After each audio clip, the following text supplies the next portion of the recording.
It was devised by Christian creationist geologists like William Smith. William Smith was a creationist. He devised the geologic column in the early 1800s when Darwin was a baby. The geologic column was in wide use by 1830, almost 30 years before Darwin even wrote Origin of the Species.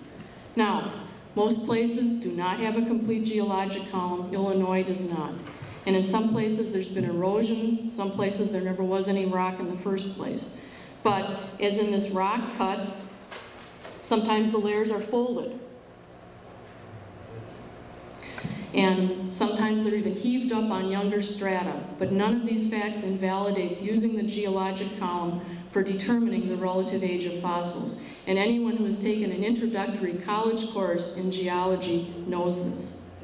Do evolutionists construct the geologic column? No, it's field geologists, often those in the petroleum industry, and they often know little of evolution and could care less. Here is a geologic map of Kansas constructed by oil geologists. Well, the geologic column has contributed to what we know about horse evolution, and here is what Hovind has to say.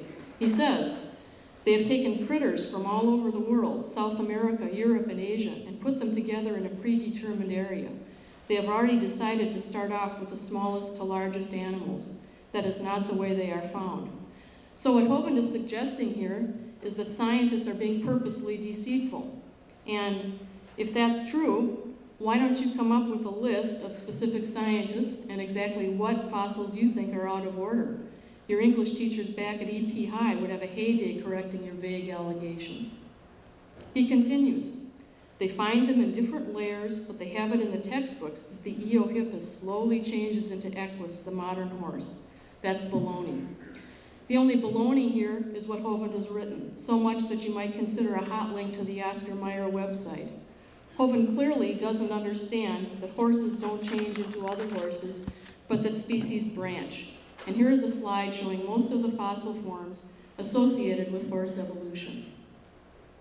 Hovind again says, modern horses are found in layers lower than the Eohippus. Eohippus, Equus.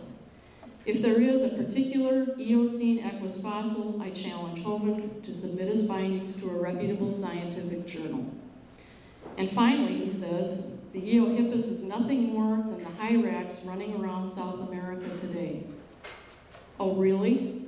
The hyrax is not a horse at all. It's not even in the same order. And it doesn't live in South America. It lives in Asia Minor, in Ethiopia, and was known in the Bible as a coney. Does this look like a horse to you? Sometimes ancestral traits show up in modern forms, as one sees in this three-toed horse. Well, Hovind has a lot to say about feathers, too. Hovind does not know the difference between the chemical that gives carrots their color and the chemical that makes feathers and scales. In this excerpt from his website, he calls keratin carotene. A real scientist would know the difference between the two of these, and yet he wants you to believe that he knows something about feathers. Well, what about feathers? Hovind claims that there are no intermediate forms between feathers and scales, that feathers are very complex, that they came from different genes, and that no missing links have ever been found. Feathers look complex, but they're actually very simple serial repeats. And an interesting experiment lately is that by using a mutant form of an enzyme, scientists were actually able to induce the growth of feathers on chicken feet where scales normally would be found. There is not that much difference between scales and feathers. There is also a perfect intermediate, Longisquama, a fossil form bearing the intermediates between scales and feathers, and this fossil form has been around for 30 years. But Hovind doesn't really want scales and feathers to be different because he doesn't want to see any transitions between birds, dinosaurs, and reptiles. He wants immutable kinds. And here's what he has to say. First of all, regarding the lung, reptiles have a sac-type lung, and birds have a tubular-type lung. This is correct, and this betrays their ancestry. Birds have a lung core and air sacs that get into even bones. The bones get attacked by these air sacs and canals and holes are left. What other animals possess such features? Sauropod dinosaurs, theropod dinosaurs, and Archaeopteryx. Very good example of a transitional form. What about the heart? He says reptiles have a 3-chambered heart and birds have a 4-chambered heart. Well, wrong again. A crocodilian, alligators and crocodiles have 4-chambered hearts. They are very different from that of a squamate, lizard and snake, and turtle. This is exactly what one would expect if birds and crocodiles descended from a common ancestor. This is exactly what one would expect if birds and crocodiles descended from a common ancestor. Well, as you can see, all of these premises rely on feeding you an inaccurate picture of the science that really exists.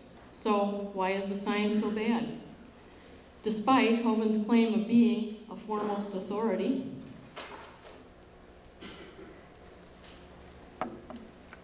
he has almost no science background at all.